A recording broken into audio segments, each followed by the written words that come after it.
let's see. President Rice continues to be out. We noted last time that she is having some health challenges. So I hope that you will join me in sending her positive and healing energy her way, and hope that she has a speedy recovery. We are live streaming this meeting. Our live stream options, let's see, you can find the link on our web page under Find It Fast, or by going directly to ysd7.org/board meetings. You can sign up for public comment before 3 p.m. the day of the board meeting. Is this live? Well, it is live streaming. We don't have public comment for this meeting, do we? Not for this one. Okay. I will stop there then. Okay, first item on the agenda is our Pledge of Allegiance. We have a student from Nob Hill Elementary School, Julianne Liebeck, and Principal Thomas is here, and she will introduce our second grader. Thank you. Yes, I'm very pleased to introduce Julianne Liebeck. She is a second grader from Ms. Base's class. She's a very dynamic and wonderful individual. And when she was asked to give the pledge, she said, heck yes.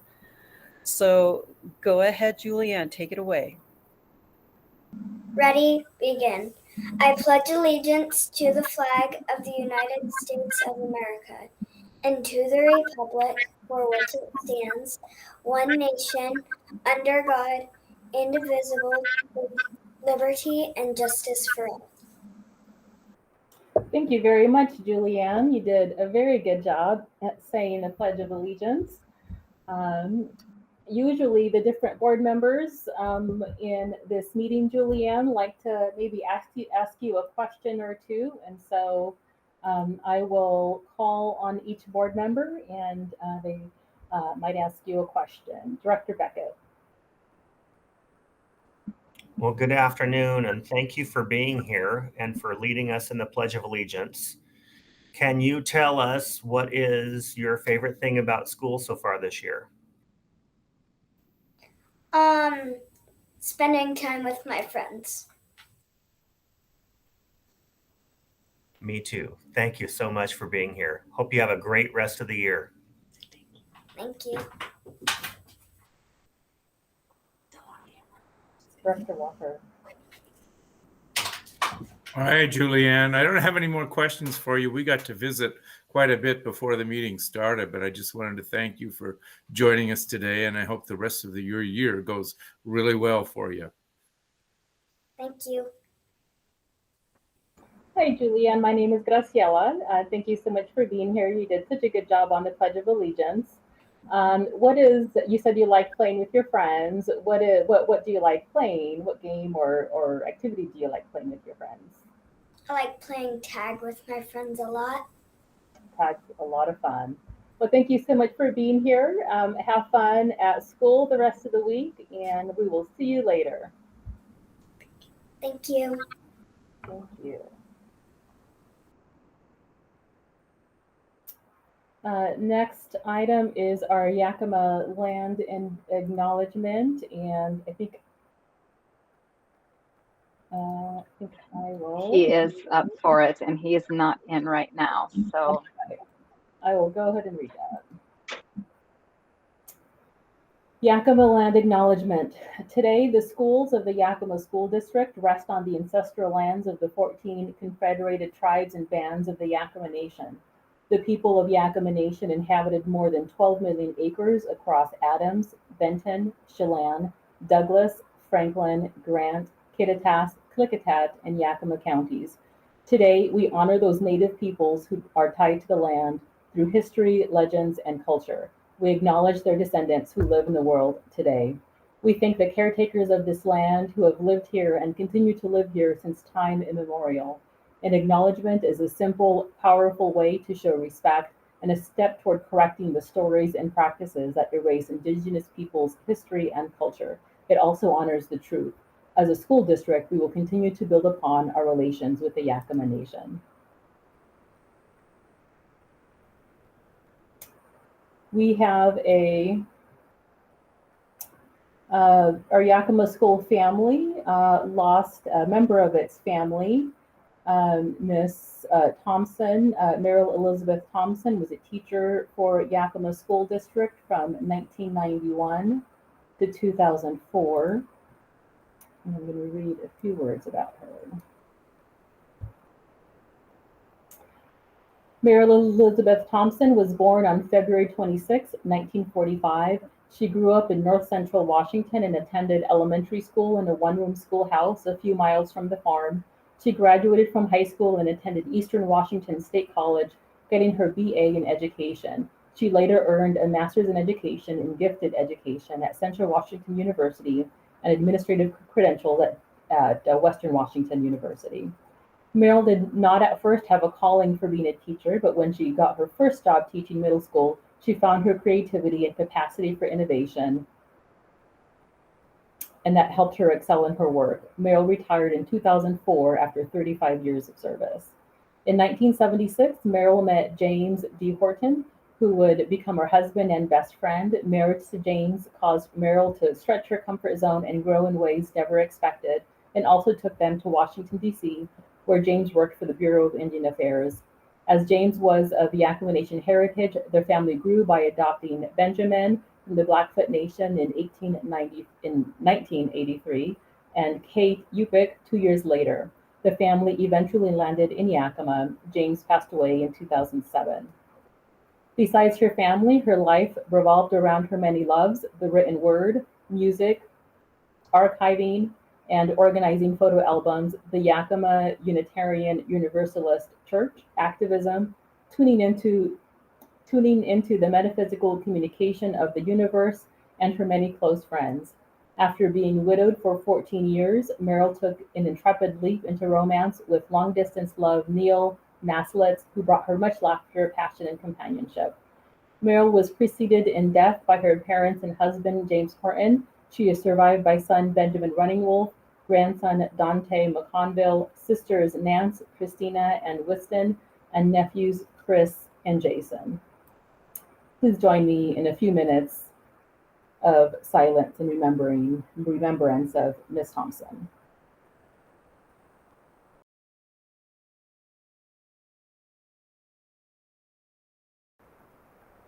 The next item on our agenda is our virtual school visit.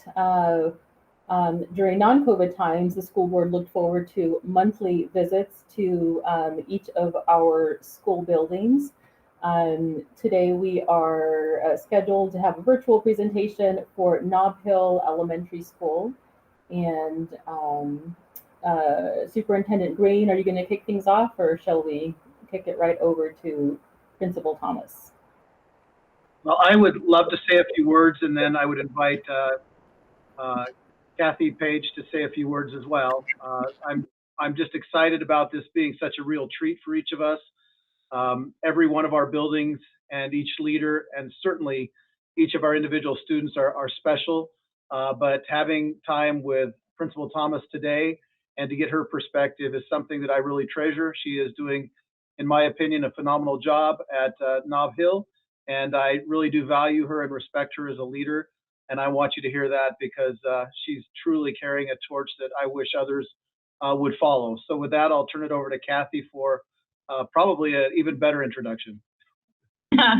No, I think yours was great. But I would second what Superintendent Green said about being a phenomenal leader, and for our assistant principal, Craig Smith, as well. What I would tell you that I appreciate about both of them is that they're not only just focused on the growth of their students at their school, they're also focused on the growth of their staff. And they have done some amazing things that you're going to hear the staff and the administration with their instructional leadership teams. I'm hoping that, Erin, you're going to talk a little bit about all that great work you're doing, and can do some bragging about some of their data, because they've had some nice things happening there. So quite an honor to introduce you to Erin Thompson, principal at Nob Hill. Thank you very much for all those very kind words. I'm going to go ahead and share my screen, get started. All right. I hope you can see my presentation there. I can't see anyone else, so I'll just go ahead and start going. Yes. Okay, thank you. So again, good afternoon, everyone. I'm very grateful for this opportunity that we have to present more about our school and all the wonderful progress that we're making this year. I'm Principal Erin Thomas, and from our instructional leadership team, I have our Assistant Principal Craig Smith, our instructional facilitator Caitlin Lindborg, and our MTSS interventionist Philip Roberts here to help me present today. All right. At the end of last year, our team spent time updating our mission and vision statements so that they were able to be memorized.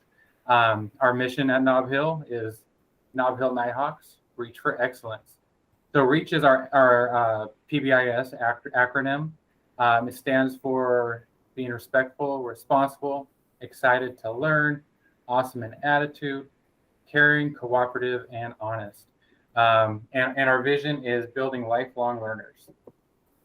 A big part of our healthy school system is our wonderful ILT, and every meeting we share data and look at vertical trends to help monitor our systems. So in order from left to right, we have Teja Brown, our kindergarten teacher, Pam Davis, first grade, Catherine Barnick, second grade, Kevin Cadigan, third grade, Chris Palmatier, fourth grade, Haley Lamb, fifth grade, Philip Roberts, MTSS, Whitney McCulloch, a parent representative, Leslie Morris, SPED, Laura Dykes, Ann Kyrenius, specialist representative, Laura Dykes, interventionist, Caitlin Lindborg, the instructional facilitator, Craig Smith, assistant principal, and Erin Thomas, principal. So we have found that a real game changer for us has been the comprehensive strategic plan. And it has guided all of our work. It is the foundation for our work. And every year at the beginning of the school year, our entire staff gets together and we review the strategic plan and we break it down into sections, and all of the staff members present and prepare a presentation for the rest of the staff. And they each do a portion so that everybody has a better understanding. And so we have made this something that we do every year and has been really helpful into really understanding the strategic plan and the goals that are there. And this is just a photo from this year's presentation to represent that. So once we've reviewed the overarching goals of the strategic plan, we then conduct a comprehensive needs assessment. And during the needs assessment, which again includes all of our staff members, we're trying to systematically analyze our data and identify the gaps between our current reality and the goals that we're shooting for. And when we go through that, we identify the priorities for improvement. We review demographic data, assessment data, attendance and discipline data, survey data from parents, students, and staff. And in the next slides, we will share some examples of the data that we review. All right, so we have, I've been asked to share a little bit about our demographics of Nob Hill, and all this data is coming from our state report card. So we have 49.1% of our student population is female, 50.9% of our population is male, 65.9% of our students population is Hispanic. We have 29.7% of our students who are white. And then we have 3% of our population that are represented by as two or more races. And we have a small population of Native American, African American, and Asian American student population. So we have 15.4% of our students who are English language learners. 68.2% of our students come from a low income household. 16.1% of our students are students with disabilities. All right, so this information is also coming from our state report card. So we are looking at the enrollment for the 2021-2022 school year and our student performance for the fall of 2021 and 22 school year, as reported, like I said, at the on the state report card. So we have 434 students enrolled at Nob Hill for the 2021-22 school year. 46.9% of our students met grade level standards in English language arts. We had 23.9% meet grade level standards in mathematics for the fall Smarter Balance assessment. 29% of our students showed high growth in language arts, and we had 37.4% show high growth in math. In the 2020-21 school year, we had 86.3% of our students had regular attendance.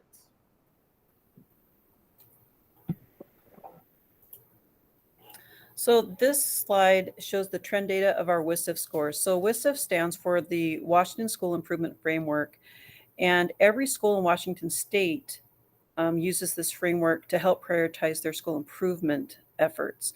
For elementary schools, the state takes into consideration proficiency scores for the indicators of ELA, which is English Language Arts, math, student growth, English learner progress, and attendance.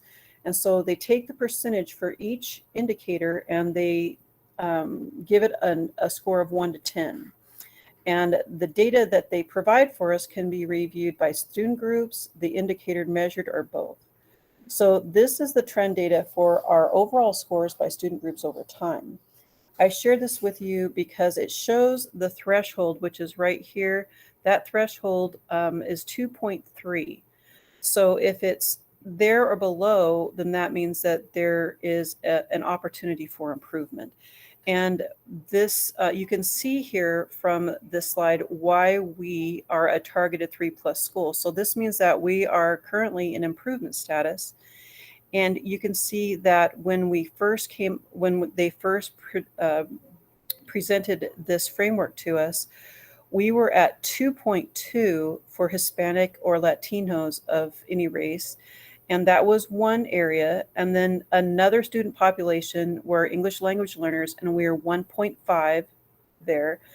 And then our students with disabilities are 1.4.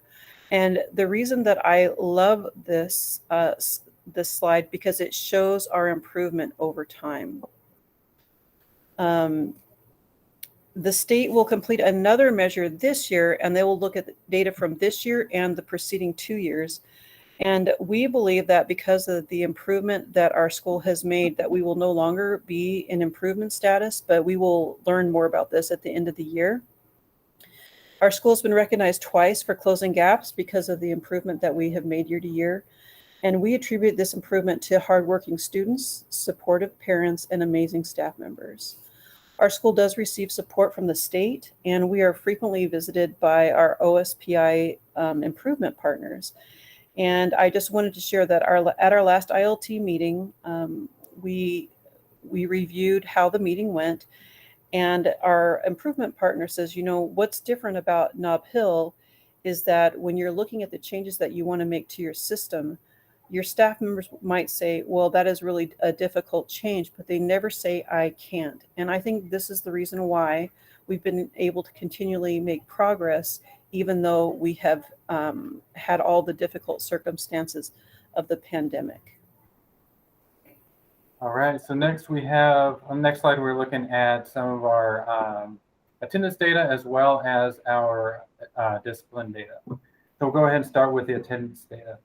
So we have 83%, so at the beginning of February, we had 430 students enrolled at Nob Hill, and we had 83% of those students have satisfactory attendance, and 17% of our students show at-risk attendance. We have 74 students who are in the at-risk category, and 92% of these absences are COVID-related. 8% are non-COVID related.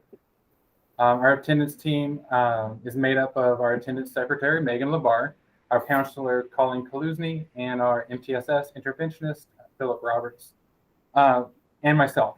We are continuing to reach out to our families to help break down any barriers that our students are seeing, are having coming to school, and we're consistently, meeting with families and seeing how we can help them get their child to school.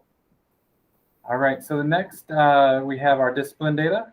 We have 145 office referrals and a total of 70 students who have been referred. 29 students have been referred 2 or more times. We have 1 short-term suspension and 1 in-house suspension, which was for the same student. The next chart shows the breakdown of referrals by the type of behavior. Majority of our referrals are for disrespectful behavior, followed by dangerous behavior and fighting. So the next graph shows students referred by grade level. We're seeing more referrals from our kindergarten, 4th, and 5th grade students. Our PBS team and BSET team are continuing to improve our positive behavior management system to meet the needs of all of our students. So I'm going to take a moment. We do have a hand raise, or Mr. Green, you're up. Yes, I just want to draw the attention to the comments. Director Villanueva wants to know what is considered satisfactory attendance. I believe I have the numbers, but I wanted to make sure that I had the right numbers with either Principal Thomas or Assistant Principal Smith. Okay, yeah, great question. So we are looking, the state is saying 10 absences for the whole school year. We want to limit students to less than that. So when students are knocking on that 7, 8, 9 absences, that's when we're really meeting with families as a community engagement board to break down barriers. We're actually meeting with families at the 3 absent mark just as a way to touch base and just kind of get our expectations out to the families and work how we can help them be successful getting their student to school. Thank you. Yep. All right. So back to our discipline data. So our PBS team is consistently, working. PBS team and our BSET team are consistently working to improve our positive behavioral management systems to meet the needs of all of our students. Our teachers are teaching social and emotional learning to all students.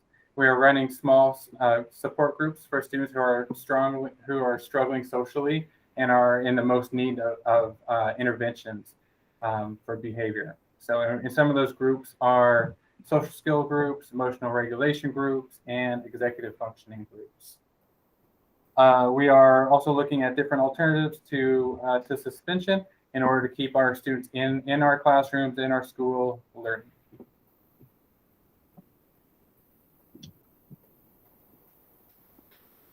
So the perceptual data here is from opinion survey data that reflects on how people perceive willingness to work at change.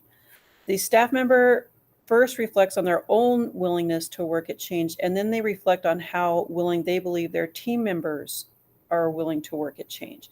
If there's a big difference between the two scores, it indicates there are trust issues among the staff members. Usually our differences between the groups of I versus they are pretty low, but we did see a cause for concern arise in the 1920 school year. It was not specifically stated what that cause was. We think it might be pandemic related with all the changes and upheaval that we went through. But whatever it was resolved by 2021. And so we're always working on trying to build trust in our building. We do this by taking time to build connections with one another. We are transparent with our data. We try to work at creating a positive and supportive work environment. And we feel like that is what makes the difference at Nob Hill. We're now going to share some of our information about our school goals, which is my favorite thing. And these goals are abbreviated versions of our paragraph-long school improvement goals, but they still reflect the focus of each goal. All right, so Mrs. Thomas and Mr. Smith alluded to some of this already, so it's a little bit of reiteration. But this first goal, improve student collaboration and interpersonal skills, is an SEL-focused goal. It's the foundation of all other successes we have in the building.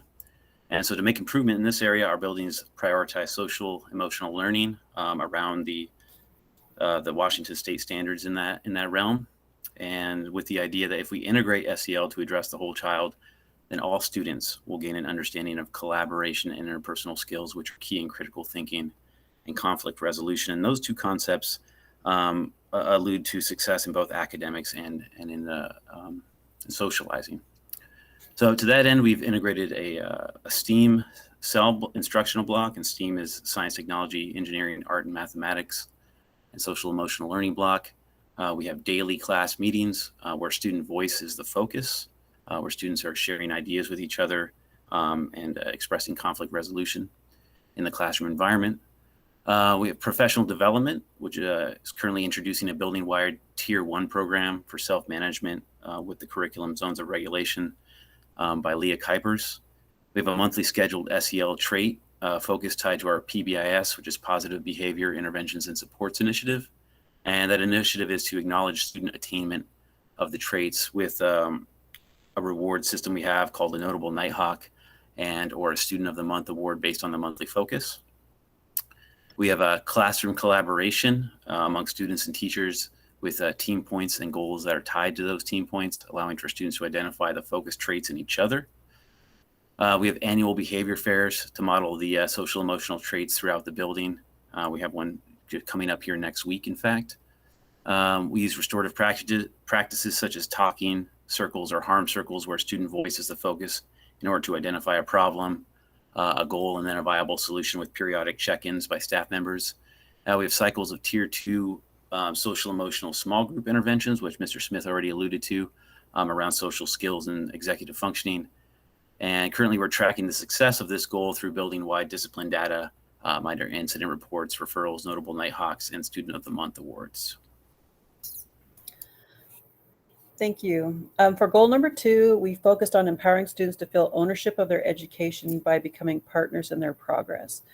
So the effect of students being involved in their own progress has a major positive impact on their learning. Our student surveys indicated that many of our students did not feel that they were good at creating goals or staying focused on their goals. Our staff believed that we needed to change the way student goals were created to better engage our students and their learning. We decided to combine this goal number 2 with our reading goal number 3. Rather than just using the proficiency expectations of an assessment or a goal that was determined and provided to the students by the teachers, we committed to the following change ideas. First, we wanted to make students part of the goal setting process. Students would learn how to make goals. They would share their goals with their families at parent-teacher conferences. They would make goals visible in the classroom or hallway. Students would learn how to monitor their own progress, and teachers would review the goals individually with students and provide feedback to the students.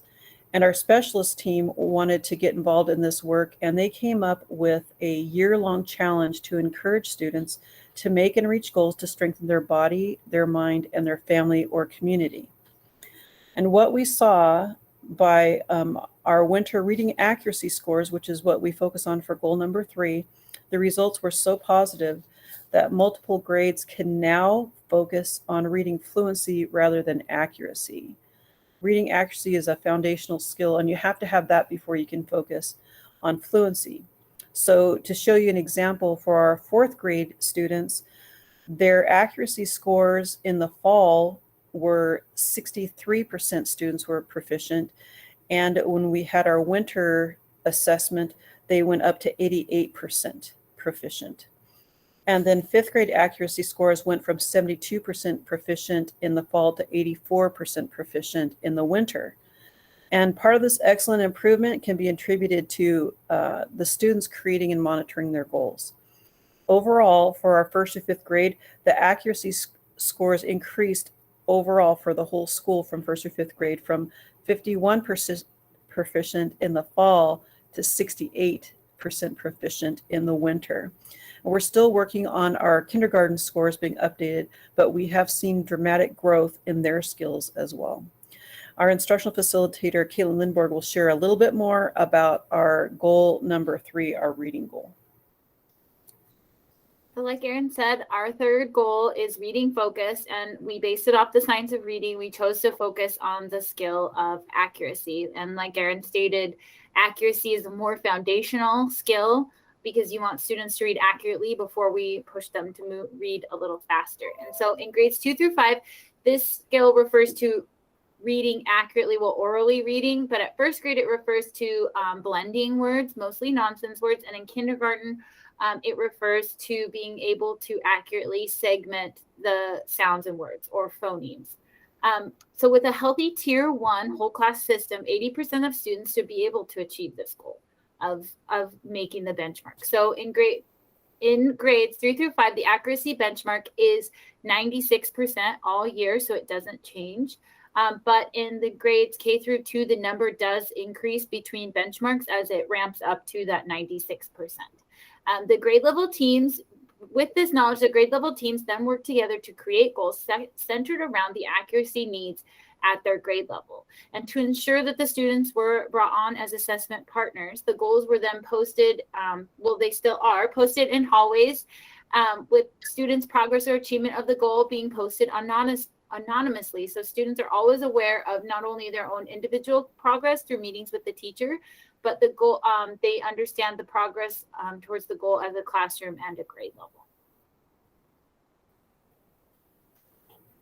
Thank you. So the next few slides focus on some of our school initiatives.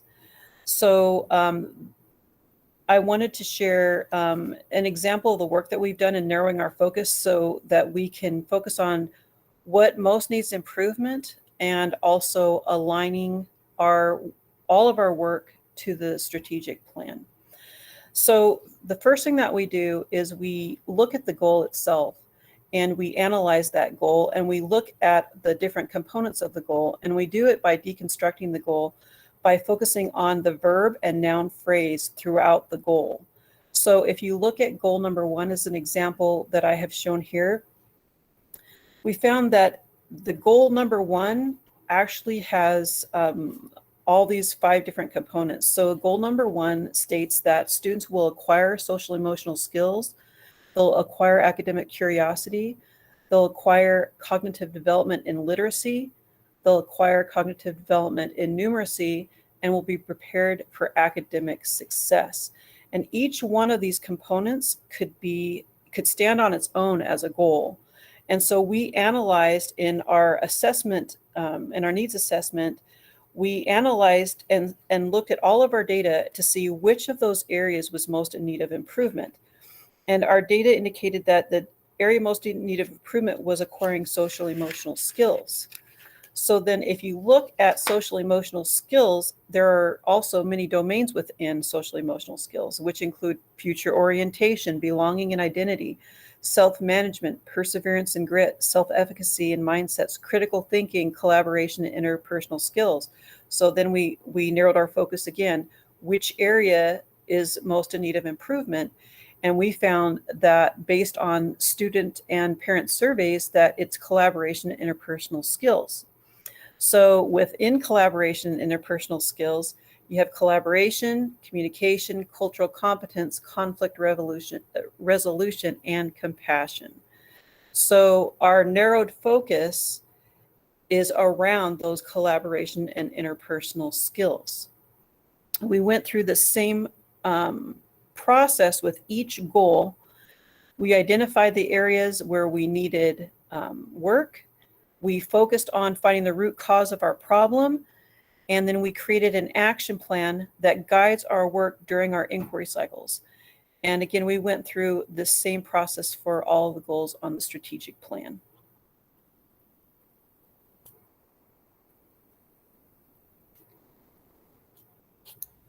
All right, so to ensure that we're focusing on the right things, we're getting the biggest bang for our buck, and doing the most effective work, we employ root cause analysis. And so starting with the idea that a system change is necessary and allows for the best results, then as a staff, we identify a point of improvement. And so like Mrs. Thomas was saying, we continue to break it down further and further. So the focus is very specific. So one of the way we do that is we ask why, to develop an explanation for the current outcome. So if we were focusing on attendance, for example, why are we getting this many students at 86% attendance? We would ask the question, why? And then we continue to ask why in each subsequent explanation until we reach an explanation that can be identified as a root cause. So we verify that we have discovered the root cause by analyzing the explanation for the following things. So it would we would have data that supports the explanation. Does the explanation make sense linguistically? Do we have current research publications to support action to respond to that? And is the root cause ultimately under our control? So if it's under our control, we can begin gathering consensus from staff to develop an action plan moving forward. If not, we continue to ask the question why until we reveal something that's viable, a potential system change that is under our control. So it makes sense to not try to attempt to change something that's not under your control. So that's the essence of finding a root cause, focusing on root cause. All right, so we have our action plan and change ideas. So our change ideas are captured on an action plan for each one of our goals. We then implement the change ideas. We continue to check for fidelity in implementation consistently through classroom walkthroughs, to grade level team meetings and surveys. The question we're always asking is, did we do what we said we would do? And we assess our progress on each change idea through weekly grade level team meetings.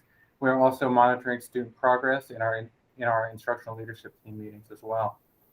We reflect and monitor our progress through 12-week data inquiry cycles with our instructional leadership team. During these inquiry cycles, we make modifications as needed based on our student data. Some changes are adopted as a regular practice, some are adjusted, and if the change idea is not working, we can abandon the idea if it's necessary.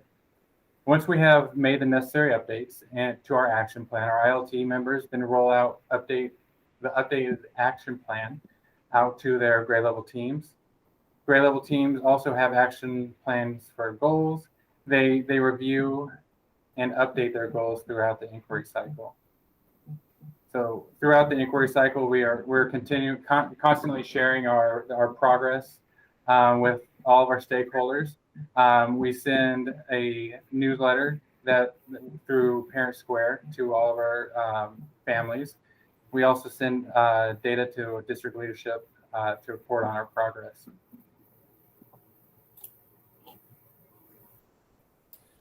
So a lot of this work on this slide really goes with what I was talking about with goal 3 and monitoring that accuracy proficiency. So the aim of any goal is obviously to achieve proficiency, but when you're starting a new initiative or setting a new goal, sometimes it's best to first focus on the growth that's happening, and then proficiency will follow. So the way we measure student growth is through, we started tracking effect size.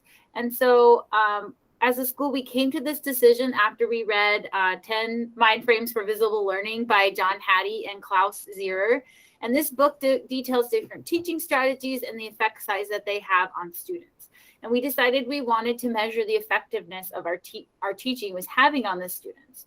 And later along the way, in order to promote equity, we also started breaking down our effect sizes by race, ethnicity, and by students in both the SPED and MLL programs. So if you're going to start calculating effect size, you need a pre-test and a post-test. And then the average is taken of the two tests. You also then need to calculate the standard deviation, which in the graphic on the left, it depicts two typical bell curves, and you need a bell curve helps explain standard deviation. So it illustrates that most data in a group should fall within 2 standard deviations of the mean. So the mean is like where the top of the curve is, where most of your data falls. And so if you have a higher student standard deviation, the students' scores are farther apart, where a smaller standard deviation denotes that the students' scores are clustered closer together. So once the standard deviation is determined and averaged for both assessments, you can calculate the effect size. You calculate by taking the average from the pretest and subtracting it from the average on the post-test, and then dividing by the average standard deviation of the 2 assessments. The graphic on the right shows that once your effect size has been calculated, what those numbers mean. So an effect size of 0 to 0.2 is considered low or negligible growth in effect size. 0.2 to 0.4 is considered medium growth, and 0.4 to 1 is considered high growth. And if you have an effect size over 1, it's considered incredibly strong and impactful what's happening. So at Nob Hill, you can use effect size for a variety of things, but what we're using it for is most often with our universal reading screener DIBELS. And so we calculate effect size after the winter benchmark. Since you have to have a pre and a post, we use the fall as a pre to give teachers time to reflect and address their instruction. And then we also calculated again at the end of the year after the spring benchmark to assist with reflecting and planning for the next year. And we've seen a lot of things come out of this, because when you see how many students have achieved proficiency, that may not clearly denote the growth that is happening. So, for example, our current first graders who were affected by the pandemic by experiencing most of their kindergarten year with remote learning, 47% of students in our first grade class were at or above benchmark in words recoded correctly on their winter DIBELS. So under 50% of students were at benchmark, which can be discouraging for the teachers, figuring they have worked really hard to have this growth. And especially when we're trying to get to 80%. But our entire first grade team had an effect size of 0.99. And when you look at this meter, it was very strong growth. So that shows that that the students, while they may not have achieved benchmark proficiency, were growing rather strongly and making gains and closing gaps. And so that discrepancy between the two data points is part of the reason we started to focus on effect size, because not everything can be measured by proficiency, although proficiency will come later. And we really like that because it also helps us celebrate with both the teachers and the students the growth that is happening. And so everybody gets really excited about that.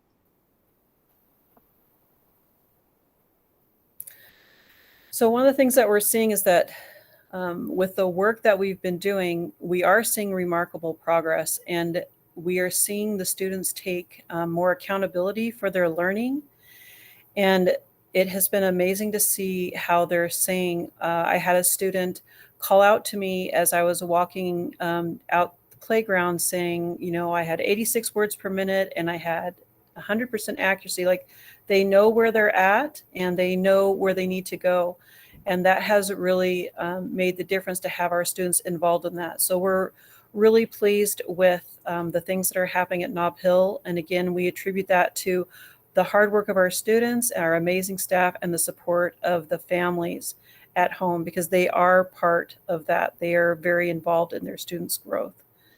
And so again, we thank you for the opportunity that we've had to share about some of the great things that are happening at Nob Hill. If you're interested in receiving our progress reports, we love to brag about what's going on, and we can provide those links. But again, at this time, I would also ask if you have any questions. Any questions or comments from board members? I have a couple of questions and comments. First of all, just congratulations on the improvement that you're seeing. And I'm also really pleased to see that you're using self-assessment and self-measurement as a way to motivate kids. I think that's sometimes more motivating than extrinsic rewards. Is just kids monitoring their own progress is a reward in and of itself. I was curious as to what were some of the specific instructional strategies that you used to achieve that growth.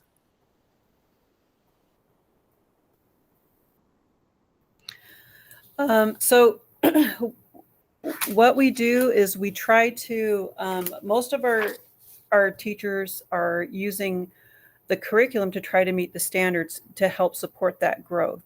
But we also are seeing teachers saying that they attribute some of our growth because of what's happening in small groups. They are differentiating really well for the students. They know where those students are at, and they're really teaching towards the standard instead of just relying on the curriculum. If you over rely on the curriculum, if the curriculum doesn't do the whole job, then it's a problem. And so one of the things we're trying to do is we're trying to research is why do we have that gap? Why do we have so many students who are not meeting proficiency? And so part of the work is that. But also it's like when we have our needs assessment, which I believe is probably the most important thing we do all year, we do take a very deep dive into our data. And we try to figure out what would be the best thing, what change do we need to make? And those changes, they are sometimes difficult to make, but they give us, the teachers and the paras provide a whole list of things that they think we need to change in our system. They come to consensus with that.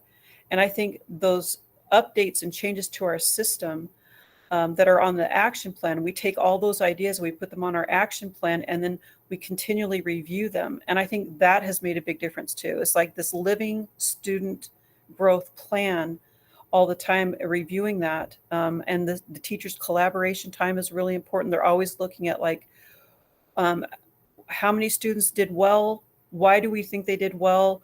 What about the students that didn't do well? What can we do? They're always reflecting on what they do next. And I think that has a lot to do with it as well. But if you're interested in seeing our action plans, those are open to everyone to review. And if you'd like to see all the steps, there's quite a few. If you'd like to see those, we would be happy to share those. Okay, thanks. Yes, I do have a few comments. So I wanted to say I really enjoyed the presentation and commend you for all the hard work. Your presentation was music to my ears because it was based on somebody knows organizational development very well. I think everybody does. And I just loved all the terms you used: strategic planning, needs assessment, critical analysis, systems. I heard a lot of systems, systems approach, change theory, change approaches, collaborative leadership. I really like the quote that said that if we don't, I wrote it down, if we don't change the system, we will continue getting the same results. And that's awesome. And the other thing I really enjoyed listening to was the research methodology and how you use that. I don't know if I've heard standard deviation or effect size or the talked about or discussed at any other school. So I think that you're to be commended for that, for using research and research methodology and a systems approach, right? And so I just really enjoyed it, and I know that that's the reason for the results that we're getting, the improvement that we're seeing in the data. So I just wanted to commend you, Aaron, for your leadership, your team, all the faculty there, the staff, for it could come across kind of like just research, but I can really feel, kind of discern that you all really care about the kids, right? You really care about their growth and their academic achievements. So I just wanted to, on behalf of those students and parents and just the board, to thank you for all your hard work and keep it up. So we need this type of approach in our schools. So thank you very much. Thank you.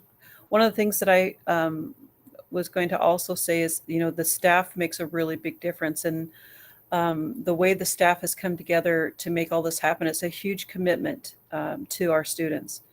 And that does make all the difference. And last year, OSPI asked us to present at the state level some of the things that we're doing as a staff to try to make a difference for our students. And that was a wonderful opportunity for us last year.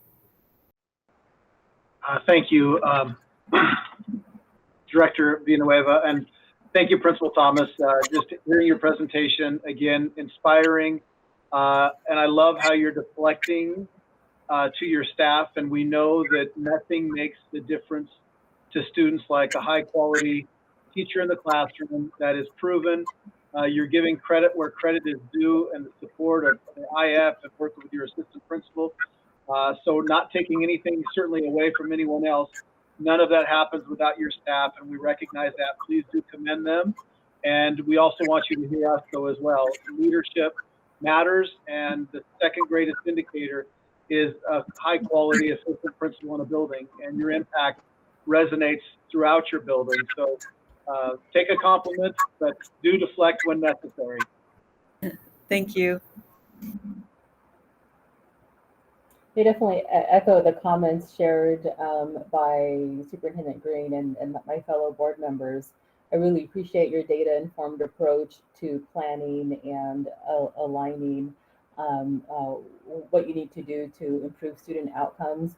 I was really encouraged and moved really to see how you included student voice and provided the opportunity for students to be involved in their own goal setting, and to see the really dramatic improvement in reading proficiency scores as a result of that. I can only imagine the pride a student must feel in seeing their that kind of progress, and to be able to share that progress with their family members and their teachers and the principal, you know, as you're walking by. So it was really moved by that. Congratulations again. You noted being recognized for your school improvement and you know, by OSPI recently. So kudos to you and your team for all of that work and progress, and look forward to your continued success and progress. Now, I have one question for you and your team. If you had, if the board gave you a magic wand, what would you do? What would you use that magic wand to do to provide support to your kids? Sorry, I missed the last part of the question, the last couple words. If the board gave you a magic wand to influence or impact student outcomes or anything related to your students, what would you use that magic wand for? Boy, that's a tough one.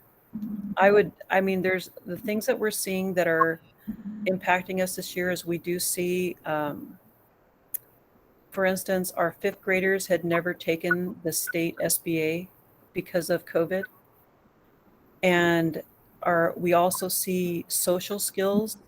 We have, you know, 1st and 2nd graders that still have their development has changed. The rate of their development has changed because of COVID. And that adds another level of concern for our students. So, you know, I would love for COVID not to have happened.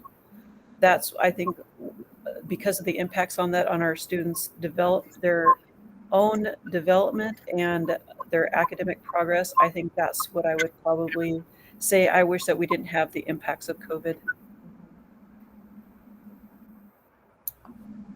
I would probably say just having 100% partnership between the home and the schoolhouse all across the board for all students, so that there was like a seamless transition from their school day home, that there's just this natural applicability to what we were advocating for here, and just knowing what knowing for certain that it was going to apply at home as well. I know it's very vague, but that's what the magic wand would do for me if I had it. I would say from an instructional point, mine would be more para support. We have a few teams that when we asked them what they thought their success was based on, our 5th grade team shared that they hadn't usually gotten para support. And Aaron used some of our ESSER money to hire some more para educators this year. And so 5th grade was able to have para support in their classrooms. And they really attributed a lot of the growth to being able to run more small groups and use their paras effectively that way. So I think more would be nice. Having like all day in kinder and 1st grade would, I think, make a huge difference for us. Yeah, the team really kind of nailed a lot of the tools we could use with that magic wand. But you know, I'm thinking of time. You know, there's so much time that we have in a day, and just really would love additional time to nail down some of our social and emotional learning that our students are needing. We'd love to have a little bit more time for that. Any final comments from board members? All right, well, thank you so much again, Principal Thomas. I appreciate your presentation. Really enjoying seeing the data and the progress that we see, and we can't wait to see you again next time. Thank you very much. Okay, moving on in our agenda, the next item on the agenda is items of board interest. There are, let's see, I have a few items here. First is some planning for continuing education. The National School Board Association Conference is coming up in April. It's April 2nd to 4th in San Diego. Are there any board members who are interested in attending NSBA this year? We have both in-person and virtual options available. Each year, we know that the district goes through a financial audit, the regularly scheduled financial audit. The financial audit this year is scheduled to kick off on March 10th at 3 o'clock. Superintendent Green and board members are invited to an entrance conference. We like to plan who attends and try to avoid a quorum if we can. Are there at least 2 board members or up to 2 board members that are available to attend the financial audit entrance conference? Again, that is March 10th at 3 o'clock. I'm able to do that. I'm able to be there as well, but since this is my first go round, I'll defer if there's another board member who has done this in the past and would like to continue. All right, not hearing anyone else talk, it's you. All right, so see, Director Walker and Director Beckett will attend the entrance conference, again, March 10 at 3 o'clock. And last item I have is the board retreat. We have a third retreat scheduled in this calendar year. The second retreat is coming up on March 21st. With Martha out for the foreseeable future, I'd like to pose the question to the board on their interest in continuing with the retreat on, again, March 21, or should we postpone or cancel at this point? Thoughts about that, comments? Do we have agenda items that have been submitted yet or are on the radar? Not yet. Well, then I would suggest postponing until a later date and time, or possibly even canceling and picking up with the next retreat that's on the calendar. Your next retreat is scheduled sometime in August. I think the originally scheduled date likely will need to be rescheduled. There's at least 2 board members that are not able to attend. Superintendent Green? Thank you for your question, Director Beckett. We typically do build the calendar based on input from the board, which would start right around now. So it is perfectly fine to opt for a later date. I would advocate for a retreat in May if we could. I know that there is a new requirement out from the state through the legislature on, looking at it right now as I pull it up. It's a commitment to educational equity at the board level, and each board member has to be a participant in some training around several categories that are currently being developed by WASDA. I was on a phone call with them earlier today, and I'm trying to arrange to have that training done in person here with our board. And if we could have a session in May and reserve around 3 to 4 hours, then we could knock off certainly one of those segments to that equity training and do it collectively together. It is a requirement for each of the board members within the first 2 years for a new board member, but within your term, and I'd just like to get a rotation going. So for that reason, I would advocate having some session scheduled for May and not postponed until August. That sounds good to me. Do we think that Martha might be able to attend in May?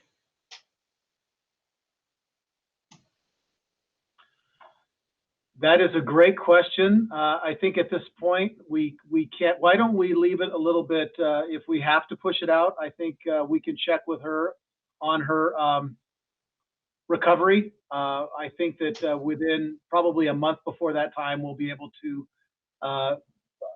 determine if she would be able to. But that is a great question, Director Navarro. Yeah, because if we're delaying it now because Martha's not able to be with us, and I So just if want to it make is a, certain. if it's a soft date for May and we find out that maybe pushing it out another month would be beneficial, or she could commit to, then I would advocate for that. But, and if not, then maybe August is the date. Yeah, that's what I'm kind of thinking because, so, We'll okay. keep that on the radar and keep working with Graciela in the interim to come before the board then with a more firm date once we find out Martha's recovery. Okay, so it sounds like there's general consensus that we would postpone the March 21st retreat, pencil in a date in May pending Martha's availability. Does everyone agree with that? Okay. All right, thank you. Any other items of board interest?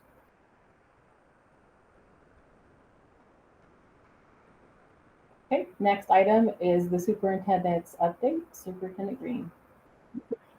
Thank you, Director Villanueva. And just again, would like to thank Principal Thomas and her team for the presentation. I see that they are still, Craig Smith is here, Aaron Thomas is here. You're welcome to remain. You can log off if you need to, but thank you again. As far as the superintendent update, I will start with the character slide. Once again, this is just seems like yesterday we had the February character word, and now here the last day of the month. Again, it is patience, the capacity, habit, or fact of being patient. In Spanish, inquisitivo, dado a indagar o investigar, inclinado a hacer preguntas. The trait is effective communicator, and the característica in Spanish, comunicador efectivo. As far as other items to share, I would start today with an announcement from Governor Jay Inslee that in light of the new CDC guidance and continued decreases in hospitalization rates in Washington, along with Oregon and California, Washington will adjust the timeline of our statewide mask requirement to end on March 11th. He went on to say, while this represents another step forward for Washington, we must still be mindful that many within our communities remain vulnerable. Many businesses and families will continue choosing to wear masks because we've learned how effective they are at keeping one another safe. The requirements that came forth dictated that pending the date of March 12th, or on March 12th, schools, childcare facilities, and libraries will not be required to wear masks. That will go also for restaurants and bars, houses of worship, gyms, rec centers, and indoor athletic facilities, and grocery stores, businesses, and retail establishments. They still will be required in long-term care settings, healthcare facilities, pharmacies, dental facilities, hospitals, public transit as well, correctional facilities, and then private businesses that choose to require the masking in their own business places of business. But I'm not sure, that came out early or late this afternoon, early this afternoon, and wanted to share that news with you that the date has been moved up from the 21st to the 12th. And with that, I will turn this over to Stacy Locke, and I do not see Jules, so I'll turn it to Stacy and then we'll see where it goes. Thank you, Superintendent Green. Good afternoon, school board. I think we should just hear a whoop, whoop before we get going here. Kind of exciting. And Jewel is out. She had a dentist appointment, so she's a little numb today. So I'll do her report as well as mine typically. The numbers are dwindling, as we can see by their percentages. And this number of students quarantined and the positive cases, which is extremely excited since we've been hard at this now for the last couple of years. Go ahead, Barb, if you would please. If you can see, we went from previously at 6.6% students quarantined to 1.9%. And if you look at the positive case count in kids, it's went from 346 to 76. Quarantine over 1,000 to 298. And staff positive 67 to 17. So that's just outstanding information. Next, please, Bob. Barb, again, you can see the positivity rate, again, down almost 3%. And in fact, at the testing site today, out of the 50 people they test, only 2 were positive. So that's exciting news also. We have moved our health building into the new health building at 331 North First. We don't have a lot of furniture in there yet, but we did move all the testing facilities over there. They're open, they've got it set up, and they're rocking and rolling with testing. It's a nice space. It's indoors, so people are out of the weather, which is nice on a day like today where it was pouring down rain. We continue with the same hours. Can we back up just one? Thanks, Barb.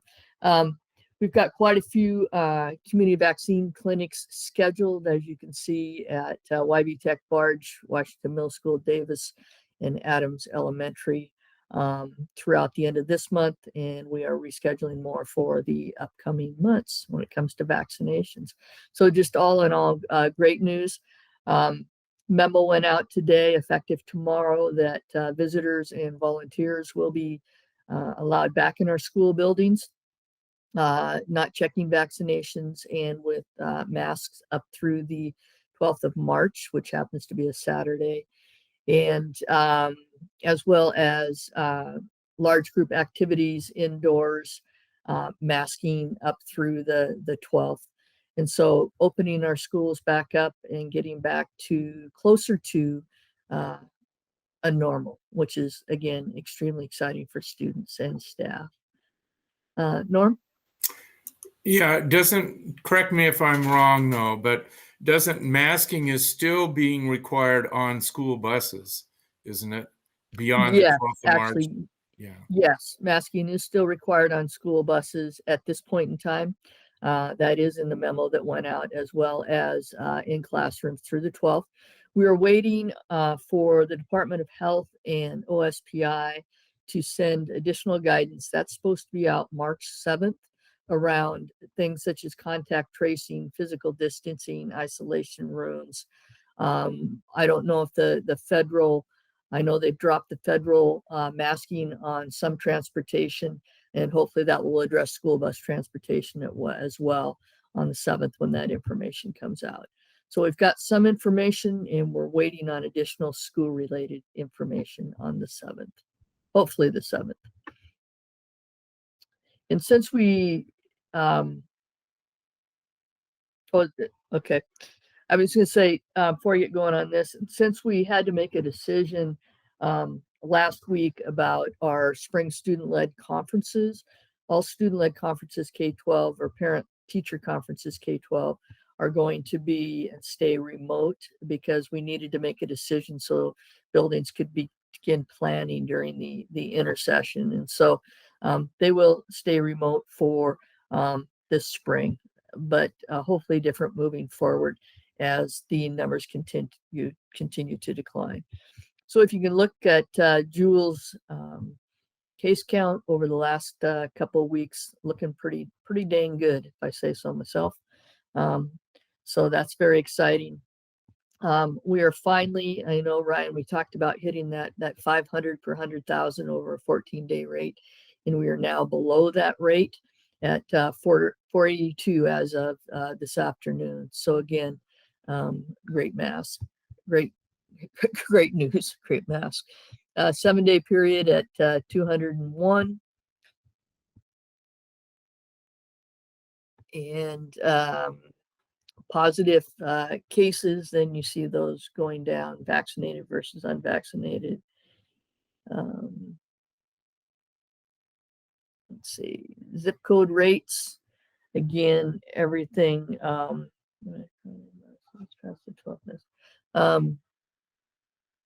Again, going down. Slide, please. Hospitalization rates, which is one of the key indicators for masking versus unmasking, again going down, where we've seen the statistics around the 1st of December. Hospitalizations by vaccinations, again, nothing new in that unvaccinated are more likely to be hospitalized than unvaccinated or than vaccinated. Again, total deaths that have occurred. Hospitalizations by age. And again, you can just see the difference between January and February. School age cases. School age data by grade level. And again, you can just see the decrease.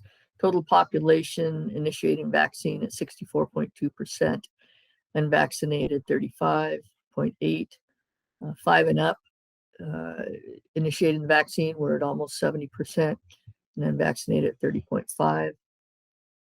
Fully vaccinated 57.1%, unvaccinated 40.2% as of the 21st.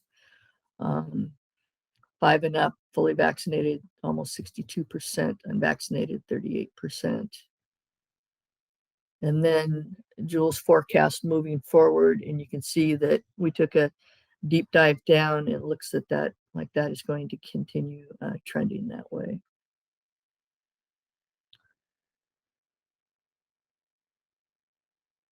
So let's go back to masking on buses. So Norm, after the 11th, the students will not have to mask on buses, nor will they have to wear mask in the classroom. And some information came out earlier that said that they would be required to wear mask on buses, but not in the classroom, or vice versa. Let's see, mask in the classroom and not on buses. And it got pretty confusing there for a while, but I think it's all now aligned. On the 12th, on Monday, the 14th, when school resumes, students will not have to wear a mask on buses or in the classrooms at school. Just to clarify. Any other questions? Okie doke. Thank you. Any other updates? All right. So thank you, Stacy. If there are no further questions from members of the board, I will turn it back over to. I do have just a couple of quick questions, if I may. Please. Thank you, Stacy, for the updates. And yes, I think we're all very happy to see numbers where they are. I have a couple of thoughts, and I'm hoping that I know if I'm thinking it, other people in our district who are smarter than me are already thinking this, but I still feel the need to say it. After a comment at our last meeting and stuff you see on social media, there is this recurring comment or concern, I should say, about will students or staff members be forced not to mask? And I just kind of think we should confirm, of course, that masking is optional from what the governor has said. If any person or student, staff, anybody wants to continue to wearing masks, they'll be supported within the district. Am I wrong about that? No, you are correct. And Correct. again, that guidance will be coming forward, we hope, on March 7th from DOH and from OSPI. And I know that Superintendent Reichtel did talk first and foremost about his concern for allowing people to wear masks if they so choose to. It's optional, and to ensure that nobody is bullied as a result of their beliefs in wearing one to be safe. So that's definitely on our radar. Thank you. I appreciate that. I know with the excitement to take them off, there can be concern on the other end of the aisle as well. And I know that everyone is thinking about that. I just want to make sure we're clear about that. Last but not least, of course, we've talked a lot about whether or not our board should be continuing to meet virtually or in person. And so I'm just kind of curious to know how this metric changes things. And maybe I just ask you, Dr. Green, if you have thoughts or suggestions on the issue.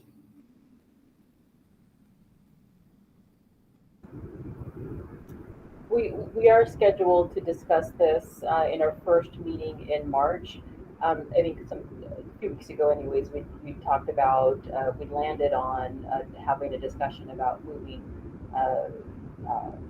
our meetings, the discussion around whether we move meetings to in-person the first of each month. So that's on the agenda for our next board meeting, essentially. Yeah, and And Director Beckett, I'd be happy to weigh in on this as well. I know that I want to be sensitive to the statement that was just made as far as the timeline being at our next meeting. I would support at this point not having masks, and that has not been something that's been asked directly of me. But if that carries any weight, I know that we are beginning to meet in groups here as well at central office. We had a retreat today with the superintendent group and several executive directors, and we're able to do that in person. So I appreciate you flagging that and bringing it up, and I'll defer back to the board on when that decision will be made. Yeah, I'm not worried so much about the masking side of it. It's just the curiosity of meeting in person as a group down the road. So thank you. And I would just add as well that there's been, I really do commend the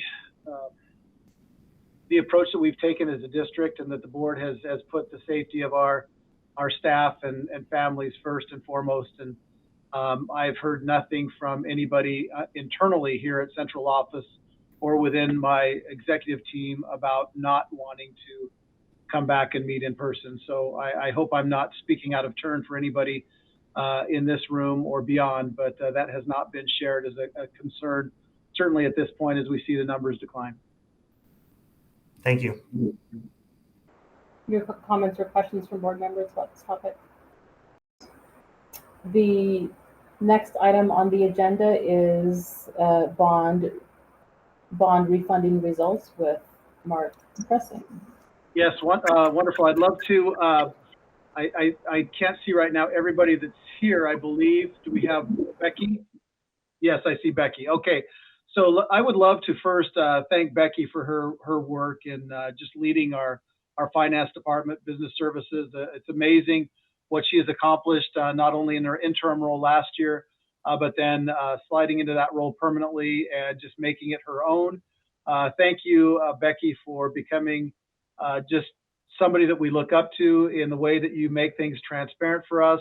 I feel that it is much more understandable when we look at our budget and consider what we are going to do to support our community and help our community. And certainly this announcement today is part of your leadership and your legacy. So with that, Becky, I'd love to pass it to you for any further introduction of Mark. Wow, thank you so much. Good evening, board. I guess it's evening now. You all authorized us to do a bond refunding, and it was really exciting this go around, and we're super excited to share the news with you. Mark Pressing, our financial advisor, is here, and Barb will put the presentation up, and he'll give you, Mark will lead you through the great news that we have to share tonight. Yes, I think we're still afternoon, but barely, Becky. So yes, Director Villanueva, Dr. Green, members of the board. This is another good news item along with the COVID news. I think it's great to have some positive information out there for the community. So your direction, as Becky said, we went out to the bond market last week. And I would like to echo Dr. Green's comments on the work of your finance team, Becky Nissen, also Monette Dennis and Susan Fate. They really did a lot of heavy lifting to get this done.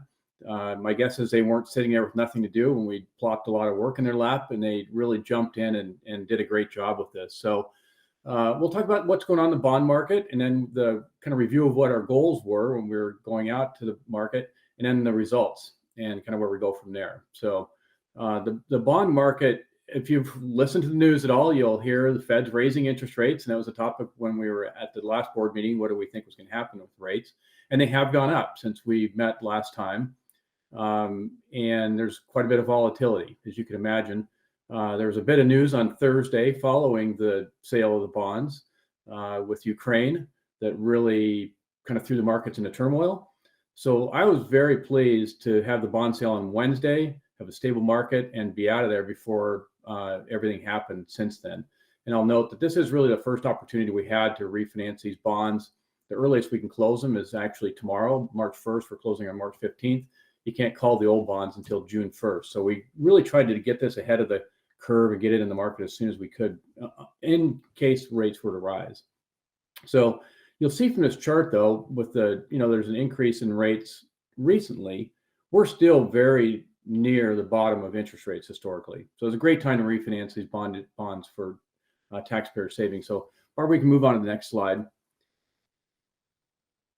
So our goals were to sell tax-exempt bonds to save a minimum of $557,000 for taxpayers, to use the savings in a way to help other district goals to the extent we could, and to update the district's rating with Moody's Investor Service. Moody's noted the strong financial position of the district in their assignment of a very strong AA3 rating, and the conservative budgeting of the district has both served the district well. So I think your management team, at your direction of the board, has done a great job on budgeting, and that this is where the kind of rubber hits the road from an independent perspective of somebody looking at the district compared to other governmental entities around the country. So it's a very favorable rating. And we also applied for the Washington School Bond Guarantee Program. So with that, if you miss a payment on the bonds, which we really hope you're not ever going to do, the state will step in and make that payment. And so because of that, investors receive that AAA rating as well. So they're looking at that rating when they're deciding whether to buy your bonds. So in the results for the kind of to reveal the results overall, on the next slide, we're saving just over $5 million for district taxpayers. The average rate on the bonds we're paying off was 5%. We got that down to 1.9%. So very low borrowing rate. I think we'd all like to have that in our mortgage rates right now, if we could. And our, that $5 million compares to our minimum savings goals of $550,000. So it's clearly worth doing. This was one of the most profitable refunding transactions that I've ever done in my career. 23% of the debt service of the bonds is being reduced. So it's pretty tremendous reduction. So the buyers of the bonds were national large money managers around the country, as well as national banks and some local and regional banks invested in the district's bonds as well. So good reception for that. We went out to the market, as Becky said, it was interesting. We went out with where we thought the interest rates would be. We got the orders, and because of that, we're able to lower interest rates during the day. So it's a very strong showing for people willing to invest in the Yakima School District bonds. From there, I think, really now all the paperwork gets shuffled around and we get signatures, and the bonds will be closed on March 23rd, it says here. So we're moving diligently to kind of wrap this up. The interest rates are locked in though at this point. And so we'll work with Becky and Dr. Green on a press release with some information for the community. I will note that with the last refunding and this one combined, we're up to almost $8 million in savings for district taxpayers. We did the non-voted refinancing as well, and we add that, it's over $8 million. Of course, the other one saves the general fund some money and not necessarily the taxpayers as much, but it's all we've really worked hard in the district team and, the direction of you and Dr. Green to take these opportunities when they're available to show good fiscal stewardship of taxpayer dollars. So it's worked out really well to this point. Unfortunately, this is the last refunding opportunity we have now for a while. I think Becky will say, fortunately, but unfortunately for any additional savings going forward. And I'm happy to take any questions. And again, it's always a pleasure to work with your team. Please express my best wishes to President Rice. It's always nice to see her on the calls as well. Thank you, Mark. It's always good news when we're able to save some money. So thank you, and Becky, your team, and all the work that you've done. Any questions or comments from board members? We've stunned them, Mark. They don't have it. Great. Okay. Thank you, Mark. Your team, phenomenal. It's been wonderful working with you. We appreciate you, and we're glad you did not have to drive over. So thank you for being here this evening. Great. Well, it'd be nice to see you all again in person soon as well. Thank you. Okay, that brings us to the end of our meeting agenda. Superintendent Green, do we have a need for executive session? We actually do have need for a 15-minute executive session this evening under the category of current or potential litigation with legal counsel. Okay.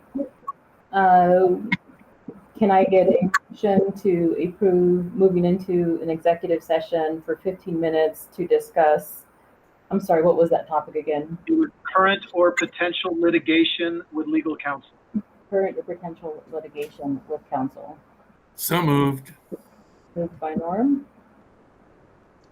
Second. second by Raymond. Any discussion? All those in favor? Aye. Aye. Aye. Aye. That was all five, all four. All right. We will move into executive session. Barb, you'll put a link.